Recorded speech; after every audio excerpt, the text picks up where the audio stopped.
오늘 우리에게 주시는 하나님 말씀은 출애굽기 34장 10절에서 26절 말씀입니다. 여호와께서 이르시되 보라 내가 언약을 세우나니 곧 내가 아직 온 땅 아무 국민에게도 행하지 아니한 이적을 너희 전체 백성 앞에 행할 것이라. 내가 머무는 나라 백성이 다 여호와의 행하심을 보리니 내가 너를 위하여 행할 일이 두려운 것임이니라. 너는 내가 오늘 네게 명령하는 것을 삼가 지키라.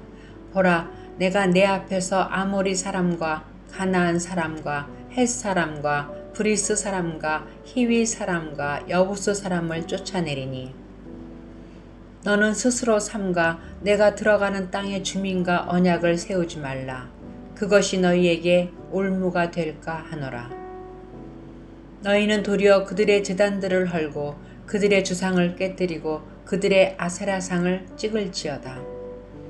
너는 다른 신에게 절하지 말라. 여호와는 질투라 이름하는 질투의 하나님임이니라. 너는 삼가 그 땅의 주민과 언약을 세우지 말지니 이는 그들이 모든 신을 음란하게 섬기며 그들의 신들에게 제물을 드리고 너를 청하면 내가 그 제물을 먹을까 함이며 또 내가 그들의 딸들을 내 아들들의 아내로 삼음으로 그들의 딸들이 그들의 신들을 음란하게 섬기며 네 아들에게 그들의 신들을 음란하게 섬기게 할까 함이니라. 너는 신상들을 부어 만들지 말지니라. 너는 무교절을 지키되 내가 네게 명령한 대로 아비벌 그 절기에 이레 동안 무교병을 먹으라. 이는 내가 아비벌의 애굽에서 나왔음이니라. 모든 첫 태생은 다 내 것이며 네 가축의 모든 처음 난 수컷인 소와 양도 다 그러하며 나귀의 첫 새끼는 어린 양으로 대속할 것이요 그렇게 하지 아니하려면 그 목을 꺾을 것이며 내 아들 중 장자는 다 대속할지며 빈손으로 내 얼굴을 보지 말지니라. 너는 엿새 동안 일하고 일곱째 날에는 쉴지니 밭 갈 때에나 거둘 때에도 쉴지며 77절 곧 맥추의 초실절을 지키고 새 말에는 수장절을 지키라. 너희의 모든 남자는 매년 3번씩 주 여호와 이스라엘의 하나님 앞에 보일지라. 내가 이방 나라들을 내 앞에서 쫓아내고 네 지경을 넓히리니 내가 매년 3번씩 여호와 내 하나님을 뵈려고 올 때에 아무도 내 땅을 탐내지 못하리라. 너는 내 제물의 피를 유교병과 함께 드리지 말며 유월절 제물을 아침까지 두지 말지며 내 토지 소산에 처음 익은 것을 가져다가 내 하나님 여호와의 전에 드릴지며 너는 염소 새끼를 그 어미의 젖으로 삼지 말지니라.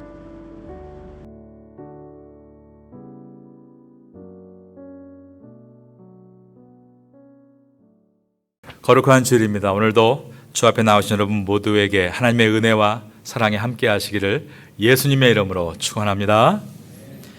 우리는 출애굽기서를 묵상하면서 출애굽기 20장부터 하나님이 십계명을 주시고 십계명 하나하나에 대한 의미와 구체적인 실천 방안에 대해서 말씀하시는 내용들을 살펴보았습니다. 하나님께서는 인간이 이 땅에서 하나님의 백성으로서 의미 있는 존재로 살아가기 위한 모든 율법들을 말씀하셨고 출애굽기 24장에 보면 이스라엘 백성들을 향해서 이 모든 율법을 지킴으로 나의 백성이 될 것인가를 물으셨습니다. 그때 이스라엘 백성들은 한 목소리로 그 모든 율법을 지키겠다라고 대답합니다. 출애굽기 24장 3절에 기록된 말씀을 읽어드립니다. 모세가 와서 여호와의 모든 말씀과 그의 모든 율례를 백성에게 전하매 그들이 한 목소리로 응답하여 이르되 여호와께서 말씀하신 모든 것을 우리가 준행하리이다.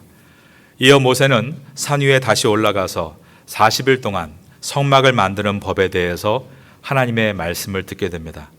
그런데 그때 이스라엘 백성은 시내산 아래에서 모세가 40일 동안 내려오지 않자 금을 부어서 황금 송아지를 만들었던 것입니다.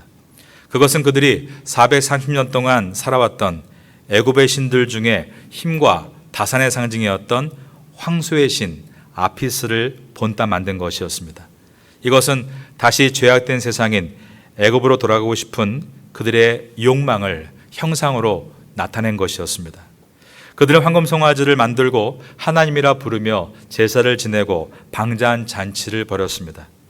이때 모세는 하나님과 이스라엘 사이에서 중재자적인 기도를 드리게 되는데, 중재자란 깨어진 관계에 들어가서 화목을 이끌어내는 사람을 말합니다. 모세는 하나님, 이스라엘을 용서하지 않으신다면 저도 하나님의 생명책에서 지워 주옵소서라는 동족을 위한 생명을 내놓는 기도를 드리게 되었고, 하나님은 공의로운 분으로 죄악을 심판하셔서 세상의 정의를 세우시는 분이시지만 또한 하나님의 속성은 사랑의 하나님이시기에 모세가 동족을 향한 뜨거운 사랑의 기도를 받아주시고 이스라엘을 용서해 주셨습니다. 오늘 본문의 첫 절인 34장 10절을 보겠습니다. 여호와께서 이르시되 보라 내가 언약을 세우나니 곧 내가 아직 온 땅 아무 국민에게도 행하지 아니한 이적을 너희 전체 백성 앞에 행할 것이라. 여기서 이적은 영어로 미러클, 기적이라고 번역이 되어 있습니다. 우리는 다 기적을 원합니다. 내 사업에 기적이 일어나기를 원하고, 내 학업에 기적이 일어나기를 원하고, 내 몸에 건강함이라는 기적이 나타나기를 원해야 합니다.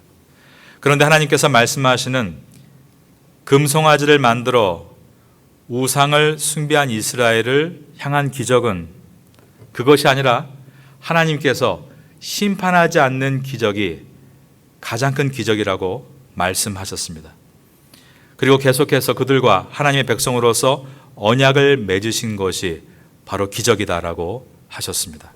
하나님은 애굽의 10가지 재앙을 내리시고 심판하실 때, 첫째 물이 피가 되는 재앙과, 두 번째로 하수에서 개구리가 올라오고, 세 번째로 땅의 먼지가 모두 이가 되었고, 넷째 집집마다 파리떼가 가득했고, 다섯째로 짐승에게는 악질이, 여섯째 사람에게는 독정이 발하고, 일곱째 하늘에서 우박이 쏟아지고, 여덟째 메뚜기 재앙과, 아홉째 3일 동안 세상이 캄캄해지고, 10번째 모든 장자들이 죽은 이 재앙은 그들이 가진 우상을 섬기는 마음을 심판하시는 것이었습니다. 그들은 수확물의 원천이 되는 나일강에 크롬이라는 신 이름을 붙이고 형상을 만들어 섬겼습니다. 병을 낫게 해주는 신이 있다며 그 이름을 이모탭이라고 짓고 형상을 만들어 섬겼지만, 하나님은 짐승에게는 악질과 사람에게는 독종의 병을 발하게 하심으로 그들의 우상이 헛됨을 밝히셨습니다. 그들은 태양에게도 신이 있다 하여서 태양신 라를 섬겼지만, 하나님은 3일 동안 애굽을 어둠으로 몰아가심으로 우상을 섬기는 것의 헛됨에 대해서 말씀하셨습니다.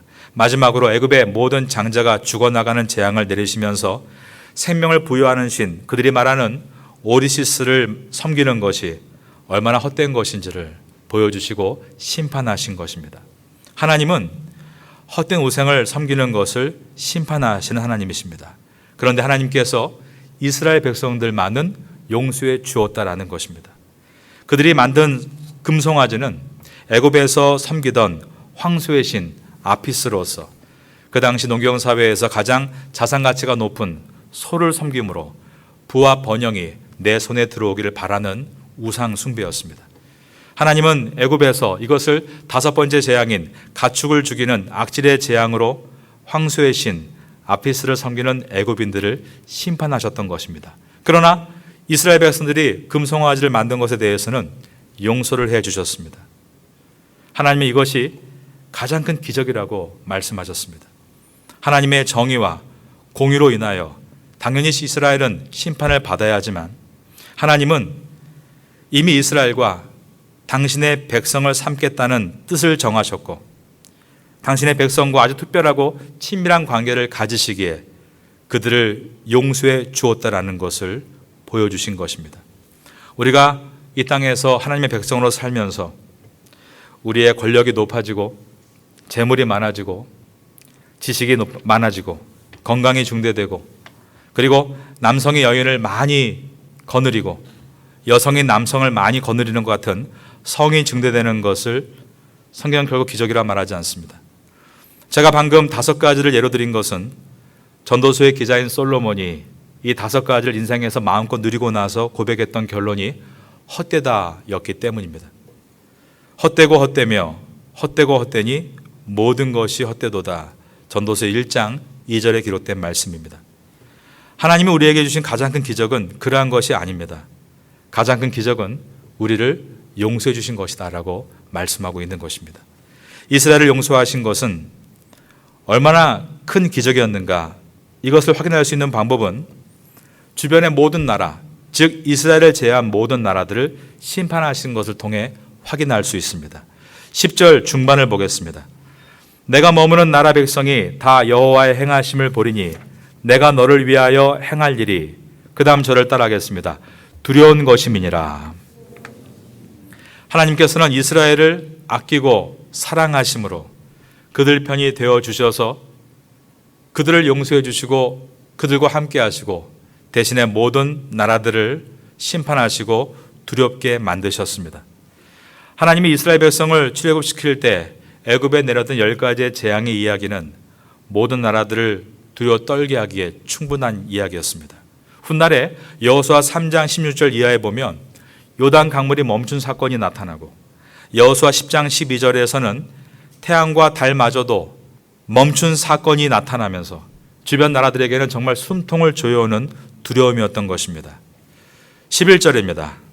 너는 내가 오늘 내게 명령하는 것을 삼가 지키라.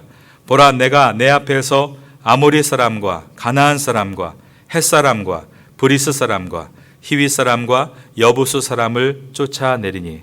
여기 나와 있는 아모리, 가나안, 헷, 브리스, 히위 그리고 여부스는 가나안을 대표하는 7 족속들 중에 나라들입니다. 하나님께서 이들 모두를 심판하셨습니다. 그런데 사실 이것은 이미 수백 년 전에 아브라함에게 하신 예언의 말씀 가운데 들어있던 내용들입니다. 이스라엘 백성이 아직 애굽의 종으로 있지도 않던 그때 하나님은 아브라함에게 너와 너의 후손은 나의 백성이 되기를 언약하겠느냐라고 물으셨고 아브라함은 그렇게 하겠다라고 대답했습니다. 그때 하나님은 너의 후손 즉 이스라엘은 나의 백성이 될 것이다 라고 예언하시면서 그 과정에서 애굽에서 4대 동안 종으로 살다가 가나안 땅으로 돌아오게 될 것이다 라고 하셨습니다. 그 이야기를 하시면서 가나안 땅에 있는 7 족속도 내가 멸망시킬 것이라고 하셨습니다. 그 이유에 대해서는 그 중에 한 족속인 아모리 족속을 예로 드시면서 아직 아모리 족속의 죄악이 관영하지 않았기 때문이다 라고 하셨습니다. 창세기 15장 16절 말씀을 읽어드립니다. 내 자손은 4대 만에 이 땅으로 돌아오리니 이는 아모리 족속의 죄악이 아직 관영치 아니함이니라. 관영이란 컵에 물이 채워지다가 넘치는 순간으로서 죄악이 관영했다는 것은 이제 돌이킬 수 없는 시점에 이르렀다라는 뜻입니다. 그러므로 하나님의 눈에는 사람은 오직 2가지의 부류로만 나누어집니다. 잘생기고 똑똑하고 가진 것이 많은 사람과 그렇지 않은 사람으로 나누시는 것이 아니라 모두가 다 죄인이지만 관영할 때까지 죄로 달려가지 않고 회개하고 돌아오는 사람과 결국 끝까지 쾌락의 길로 내딛는 사람, 2 부류로 나누시는 것입니다. 하나님의 가장 큰 기적은 죄인을 용서하시는 것에 있습니다. 회개한 사람을 용서하시는 기적입니다. 이것은 지금 가나안 7 족속에게 주시는 메시지로서 너희도 아직 기회가 있다라는 말씀입니다. 지금 회개하고 돌이키면 이스라엘에게 주어진 기적이 바로 너희들의 기적이 될 수 있다는 메시지였습니다. 여러분, 하나님 앞에서는 늦은 것은 없습니다. 늦다고 생각하는 오늘 하나님 앞에 회개하고 돌이키고 새로운 삶을 결단한다면 하나님은 다시금 우리를 새롭게 시작하게 도와주시는 능력의 하나님이시기 때문입니다. 12절을 보겠습니다. 너는 스스로 삼가 내가 들어가는 땅의 주민과 언약을 세우지 말라. 그것이 너희에게 올무가 될까 하노라. 하나님은 이스라엘 백성들에게 가나안 땅에 들어가게 되면 그들 즉 가나안의 7 족속과 언약을 세우지 말라라고 하셨습니다. 이스라엘 백성은 애굽에는 400년 동안 노예로서 생활했고 광야에서는 40년 동안 방랑자로서 생활을 했기 때문에 가나안 땅에 처음 정착했을 때 어떻게 농사를 지어야 하는지 알지를 못했습니다. 가나안 땅은 서쪽에 지중해가 있고 바다를 지나고 나서 평평한 평지가 나타나는데 비옥한 평야지대입니다. 그 다음에 이스라엘의 중앙 부분은 높은 산들인 산악지대로 되어 있습니다. 그리고 오른쪽에는 이제 경사가 뚝 떨어지는 계곡이 펼쳐지게 됩니다.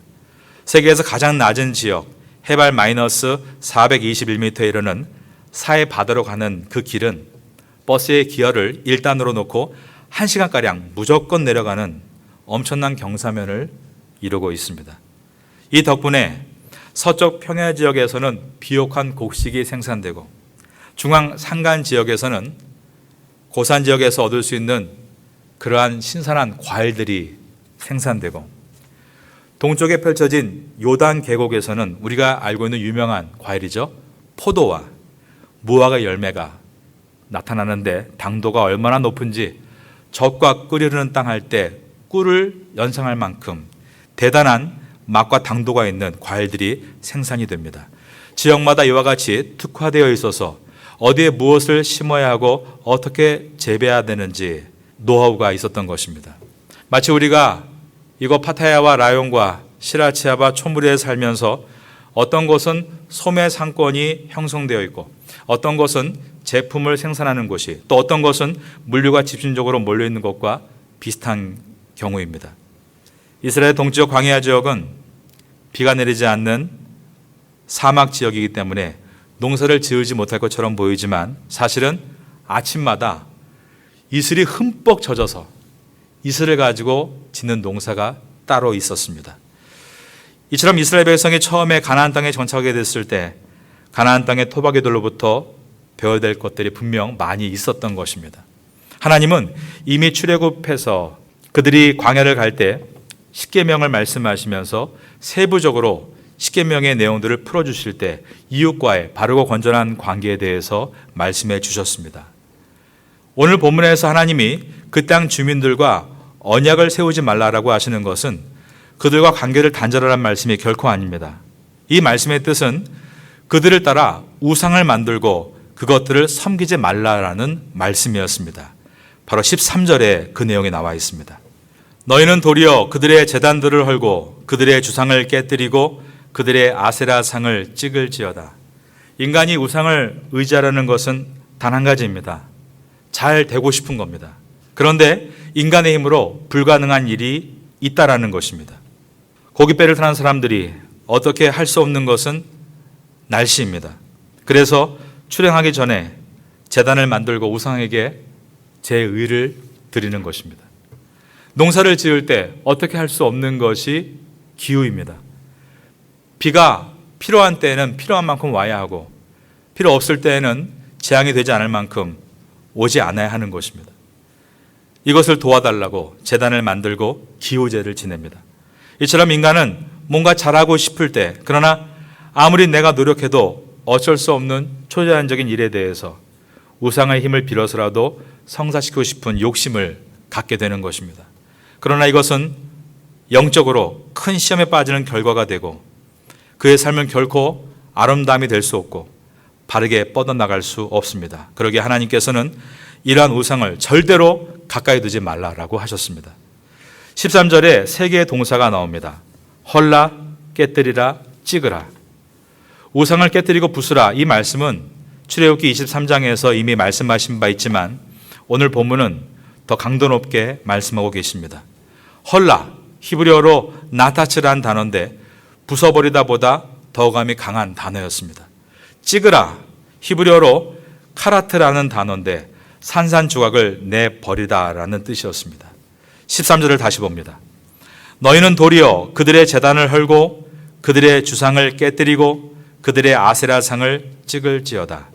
제단은 우상에게 제사를 드리기 위한 단을 말합니다. 주상은 종교적인 목적으로 세운 비석을 말합니다. 아세라상은 여신의 이름인데 가나안의 7족속 중에 아모리 족속과 가나안 족속이 주신으로 섬겼던 여신이었습니다. 그들은 아세라 여신을 바알신의 부인이라고 믿었습니다. 가나안 땅에 살던 일곱 족속의 대표적인 신은 우리가 자주 들어본 바알 신입니다. 바알은 비를 주관하는 신이라고 믿었습니다. 아세라는 번영하다, 부해지다란 뜻인 아수아로에서 온 것으로서 풍요와 다산의 신이라고 믿었습니다. 이 바알과 아세라가 혼방을 해야만 땅에 비가 적셔져서 풍년이 온다라고 생각했습니다. 근데 이러한 어리석은 일이 아이러니하게도 이때로부터 700년 후에 북이스라엘 아합 왕 시대 때 일어나게 됩니다. 아합 왕이 페니키아 공주인 이세벨이라는 여인을 아내로 맞이하게 되는데 그때 가지고 들어온 우상들이 왕실을 가득 채우게 되고 그 이후에 아합과 이세벨을 통해서 북이스라엘 전체의 땅이 바알과 아세라 신상으로 가득하게 됐던 것입니다. 이때 바알의 제사를 인도하는 450명, 아세라의 제사를 담당하는 400명과 격돌하는 사람이 바로 우리가 알고 있는 엘리야 선지자였습니다. 인간은 잘 사는 것을 부자라고 생각합니다. 그러나 꼭 부자가 되면 잘 사는 것은 아닙니다. 하루를 잘 사는 것은 부자여서가 아닙니다. 내가 온전한 상태일 때만 잘 살아갈 수 있습니다. 그 온전한 상태는 오직 하나님께로부터 배울 수 있는 것입니다. 우리가 온전해진 모습으로 하루하루를 잘 살아가게 된다면 그 결과 건강도, 재물도, 명성도 따라올 가능성이 많습니다. 그러나 설상 우리 믿음의 사람들에게는 그것이 함께하지 않는다 할지라도 결코 절망의 늪으로 빠지지 않습니다. 왜냐하면 처음부터 우리가 추구한 것은 그런 것이 아니기 때문이었습니다. 12절에 너희에게 올무가 될 거 아노라. 하나님께서는 성도가 세상에서 올무에 빠질까 봐를 걱정하고 계셨습니다. 올무란 덫입니다. 여러분은 어떤 덫에 걸렸던 경험이 있으십니까? 명예와 재물과 외모와 학력과 그것이 내 마음을 흔들었다면 그것은 우리의 올무인 것입니다. 지금 코로나 팬데믹으로 많은 고통이 있지만 분명히 귀한 것은 내가 과거에 누렸던 잘못된 올무들이 보인다는 데 있습니다. 돈과 섹스와 권력과 그러한 것에 놓여 살았던 우리의 삶이 이 코로나를 통해서 나타나고 있는 것입니다.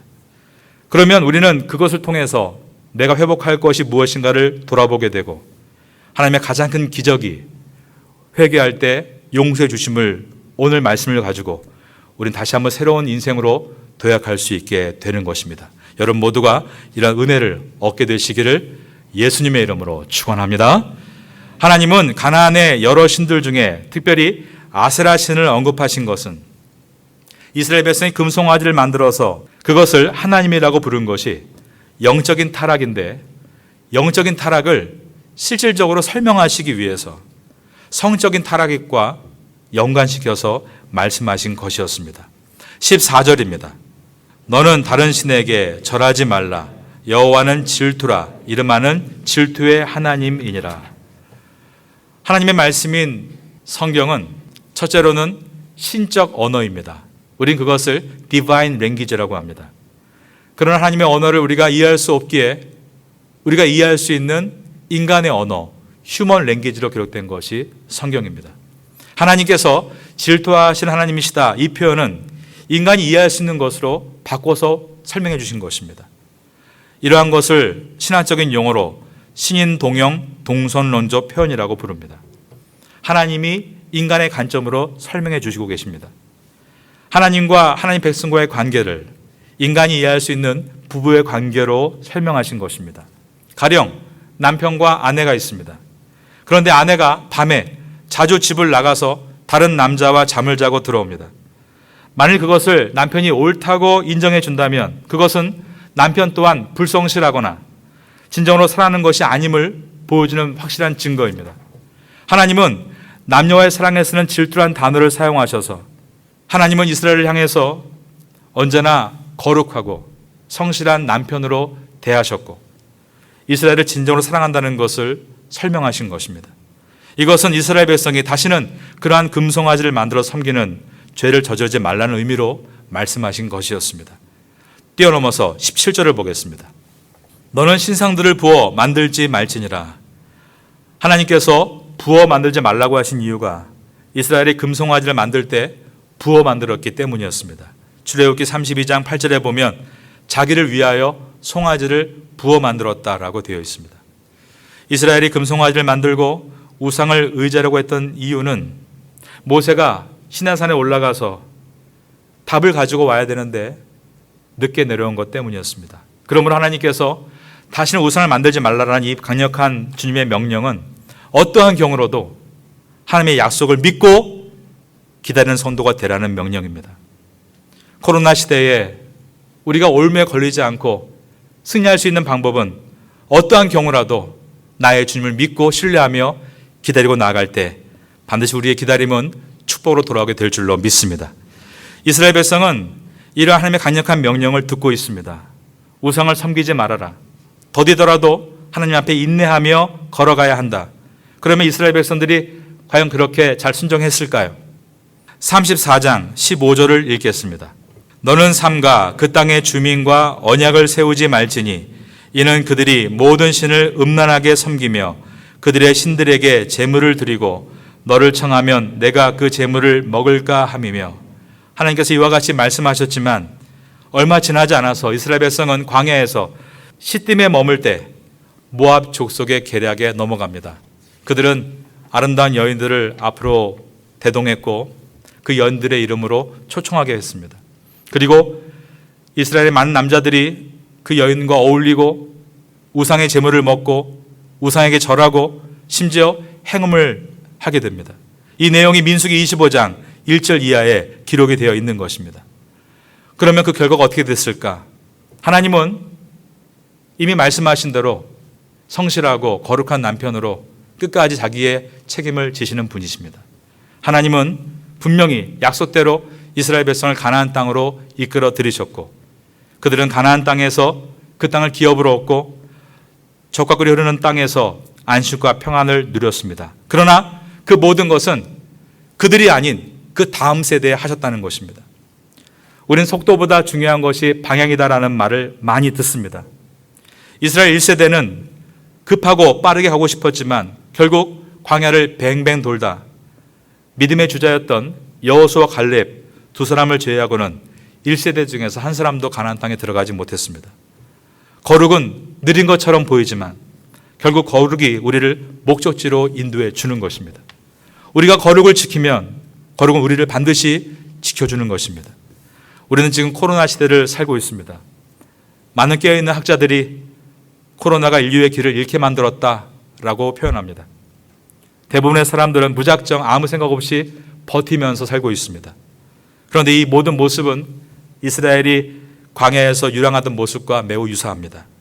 그러나 중요한 것은 광야는 길이 없다고 했지만 하나님은 한 번도 한 날도 그들을 길 없이 인도하신 적이 없다는 사실입니다.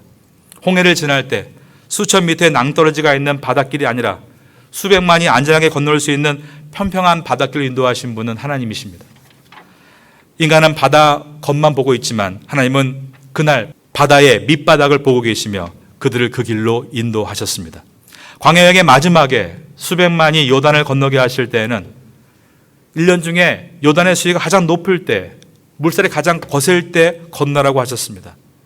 이해할 수 없는 주님의 명령이었지만 믿음의 2세대들은 말씀에 순종한 사람들이었고 법궤를 메고 제사장이 앞을 지나고 여호수아가 따르며 모든 200만이 함께 건너갈 때 물이 벽이 되어 길을 만들어 주었습니다.